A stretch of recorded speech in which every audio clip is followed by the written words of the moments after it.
আসসালামু আলাইকুম প্রিয় শিক্ষার্থীরা, আশা করি তোমরা সকলে অনেক বেশি ভালো আছো।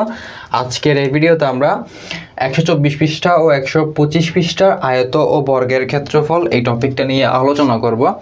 তো আমরা মেন বইয়ের প্রশ্ন সলভ করার আগে এই জিনিসগুলো আয়ত্ত করব যে আয়ত কি এবং বর্গ কি।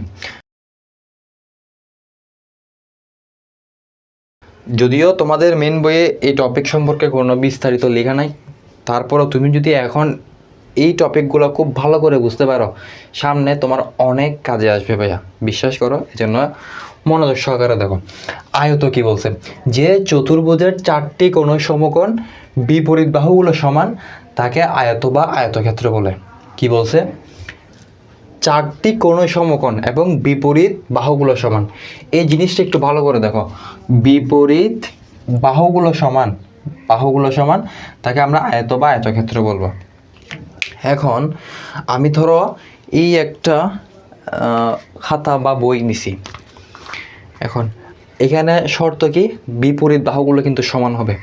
এখন আমি যদি বলি এটা কিন্তু দৈর্ঘ্য এবং এটা কিন্তু প্রস্থ, এখন এইটার বিপরীত বাহু কোনটা হবে ভাইয়া?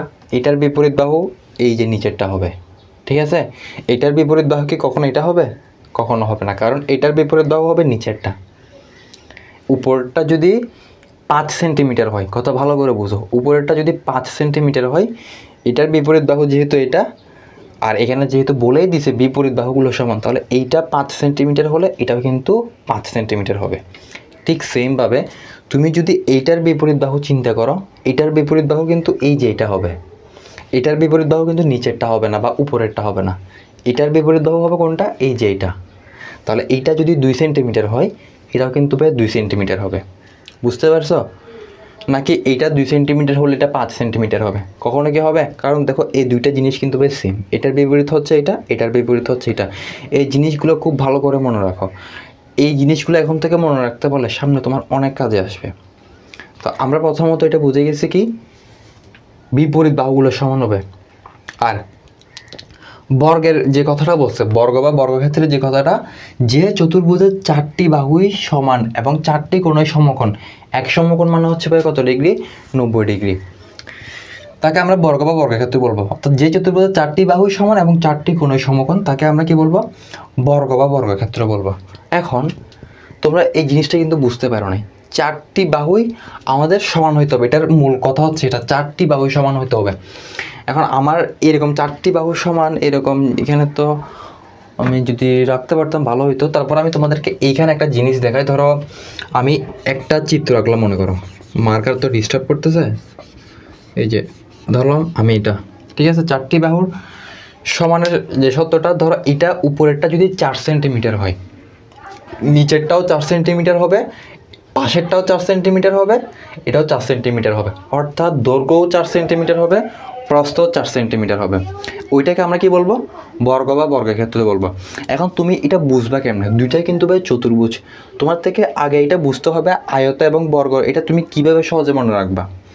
মনে রাখার একটা সহজ উপায় হচ্ছে, আয়ত বা আয়তক্ষেত্রে হচ্ছে বিপরীত বাহুগুলো কি হবে? সমান হবে, বিপরীত বাহুগুলো সমান। আর বর্গক্ষেত্রে হচ্ছে চারটি বাহু সমান, জাস্ট এতটুকু ভাইয়া। এই টপিকটা জাস্ট এতটুকু মনে রাখো, আর বেশি জিলাপির প্যাচ করতে দেও না। ভিডিওটা যদি এখনও না বুঝো, একটু ব্যাক করো, আমি কি বলতে চাইছি এটাকে ভালো করে বুঝো।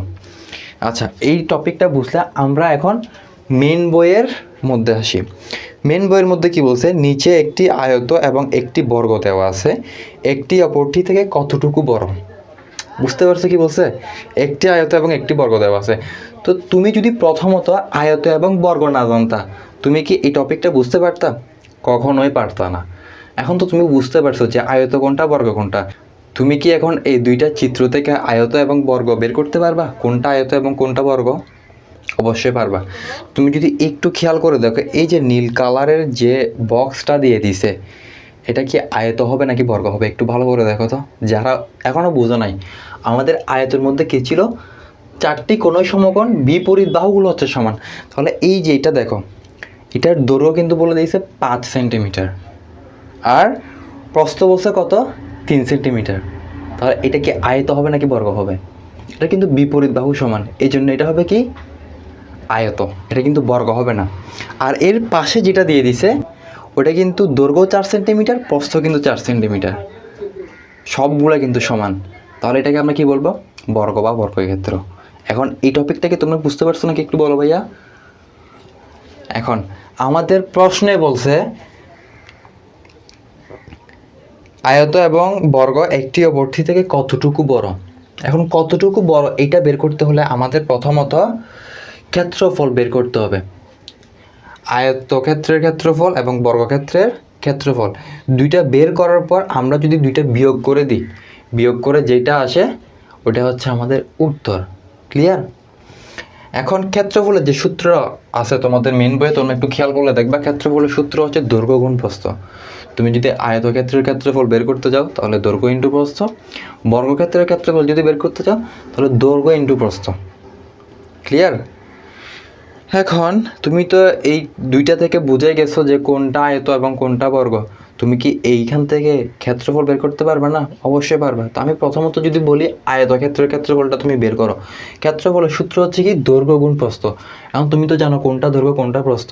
আর যারা এখনো জানো না যে দৈর্ঘ্য কোনটা প্রস্থ কোনটা, এই যে তুমি যদি এটা চিন্তা করো, ঠিক আছে, এটা একটা নোটপ্যাড বা খাতা চিন্তা করতে পারো। এইটা হচ্ছে কি দৈর্ঘ্য, উপরেরটা হচ্ছে দৈর্ঘ্য, আর এই যে পাশেরটা এটা হচ্ছে প্রস্থ। তো দেখে তুমি মানটা বসায় দাও। এখানে কত বলছে? দৈর্ঘ্য বলছে 5 সেন্টিমিটার, প্রস্থ বলছে 3 সেন্টিমিটার। তাহলে 5 গুণ 3, 3 5 কত হবে? 15। এখন এইটার একক কি হবে? এটার একক হবে বর্গ সেন্টিমিটার, মানে বর্গ সেমি লিখবা। ঠিক আছে? তাহলে আমরা একটা পাইছি কত? আমরা আয়তক্ষেত্রের ক্ষেত্রফল পাইছি 15 বর্গ সেমি। একটু লিখে রাখো, আমার এখানে মার্কার আজকে ডিস্টার্ব করতেছে, এই জন্য। একটা আমরা পাইলাম 15 বর্গ সেমি। ঠিক সেইমভাবে বর্গক্ষেত্রের যখন আমরা ক্ষেত্রফলটা বের করতে যাব, বর্গক্ষেত্রের ক্ষেত্রফল ওইখানে কি বলছে?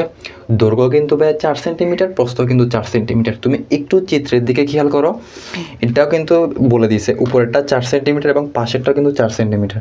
ঠিক না? তাহলে কি হবে? 4 গুণ 4 ক্ষেত্রফল সমান আমরা কি জানি? দৈর্ঘ্য গুণ প্রস্থ, মানে 4 গুণ 4। তাহলে 4 4 কত হবে ভাইয়া? 16 বর্গ সেমি। তোমাদের মেন বই কিন্তু দেওয়া আছে। ঠিক আছে?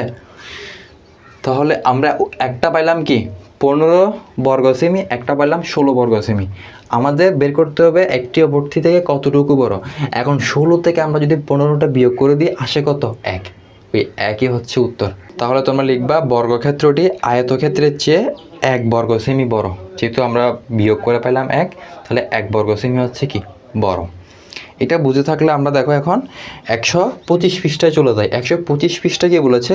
নিচের ডটযুক্ত কাগজ ব্যবহার করে 7 বর্গ সেমি ক্ষেত্রফল বিশিষ্ট আকৃতিটি তৈরি করো এবং সহপাঠীদের সঙ্গে দলে আলোচনা করে ইচ্ছামতো আরও কিছু ক্ষেত্রফলের আকৃতি তৈরি করো।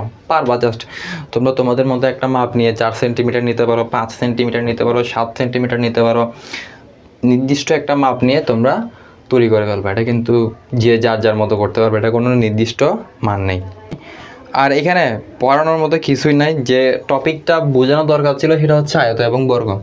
তো এই টপিকটা তোমরা অবশ্যই বুঝে গেছো। আমরা পরের ভিডিওতে কি করব? 126 পৃষ্ঠা এবং 127 পৃষ্ঠা আলোচনা করব। চ্যানেলটিকে তোমরা অবশ্যই সাবস্ক্রাইব করে ফেলবা যদি ভিডিওটা দেখে ভালো লাগে। আর যদি ভালো না লাগে তাহলে সাবস্ক্রাইব করবা না, চলে যাবা।